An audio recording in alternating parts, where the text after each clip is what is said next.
Welcome to the deep dive. Great to be here. So today, we're diving into something pretty significant, these new U.S. tariffs on solar panel imports. Mainly targeting imports from 4 Southeast Asian countries. Bloomberg had a good report on this. Right. And our mission really is to get under the hood. Why now? What's the potential fallout? What does this mean for renewables? Exactly. We've got details on the investigation itself, the countries involved. It's Cambodia, Vietnam, Malaysia, and Thailand. And the reasons behind the tariffs, which, wow, can go up to, what, 3,521%? That's huge. It is. And we'll look at the potential consequences, too. So, okay, where do we start? This wasn't out of the blue. No, apparently it follows a year-long U.S. trade investigation. Started under the Biden administration. That's right. And the core finding was basically that manufacturers in those 4 countries were getting an unfair advantage. Unfair how? Like government help? Yeah, government subsidies, financial support, tax breaks, that kind of thing. And also selling panels in the U.S. for less than they actually cost to make.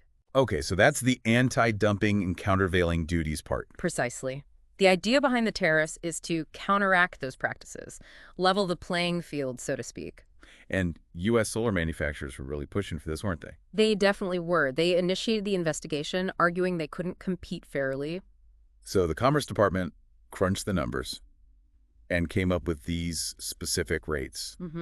And they vary quite a bit. Cambodia got hit the hardest, that massive 300 and 521%, largely because they apparently didn't cooperate with the investigation. Ouch. And the others? Vietnam faces rates up to almost 400%.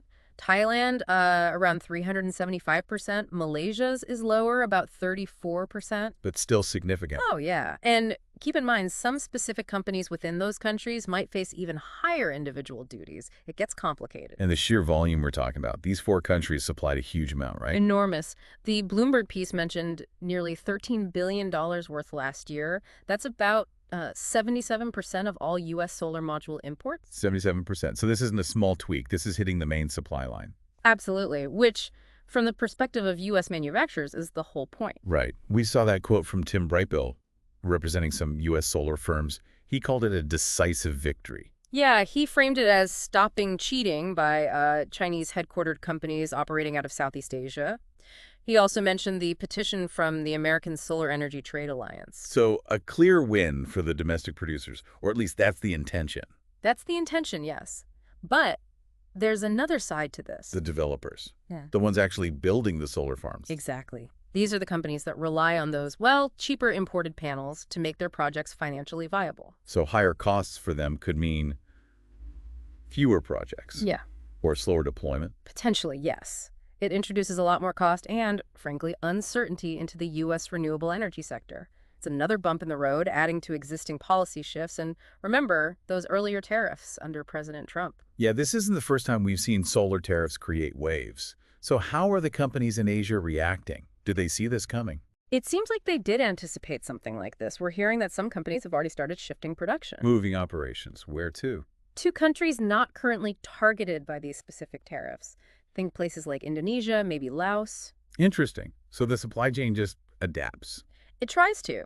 BofA Global Research put out a note suggesting the financial hit might actually be somewhat limited, partly because of other sort of reciprocal tariffs already in play, but it's still disruptive. And is the story over?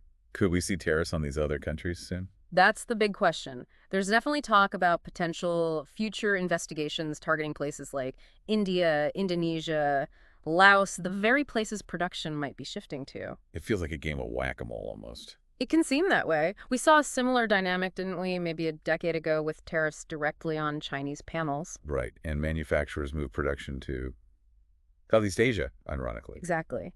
And as we mentioned, President Trump's tariffs also hit these Southeast Asian countries before being partially suspended. So there's a definite history here. It really makes you wonder about the long-term effectiveness of tariffs in actually bringing manufacturing back versus just shuffling it around globally. That's a key debate, especially for an industry like solar, which is so globalized. Okay, so let's quickly recap.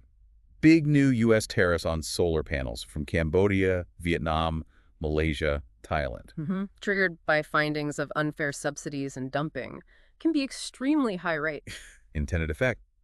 Boost U.S. manufacturers who feel undercut. Potential side effect. Higher costs and more uncertainty for U.S. solar project developers, potentially slowing down green energy goals. And globally. We're seeing supply chains already shifting in response, maybe to places like Indonesia or Laos. But those places could be next in line for tariffs. It's a dynamic situation. It really highlights that tension, doesn't it, Right. between wanting domestic manufacturing and needing rapid, affordable, renewable energy deployment. Absolutely. You push on one lever, it affects the other. It's a complex balancing act. Yeah. So here's something to ponder. With everyone pushing for renewables, but trade becoming, well, more complicated, how will these tariffs ultimately redraw the map for solar power, not just here, but worldwide? A crucial question for the future. Definitely food for thought. Thanks for joining us on this deep dive.